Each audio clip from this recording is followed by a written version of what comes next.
Welcome to the Ampere Blackview A90, and I'll show you how to check battery temperature with the Ampere app on this device.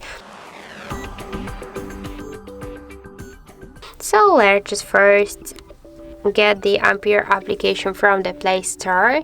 That's why here in the search bar enter Ampere, and now we just should get this application. That's why I tap to install, and then wait a couple of seconds while this application downloading and then installing on your device. After that, just tap here to open the app, click yes, I agree, pick close. On the left down corner, tap to OK, and now just here you can see that section with the temperature of our device battery section with the temperature of our device battery. In my case, that's 27.8 degrees.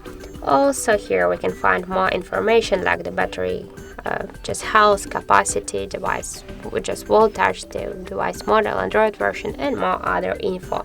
So that's it. Thank you for watching, and if you find this video helpful, don't forget to leave a like, comment, and to subscribe our channel.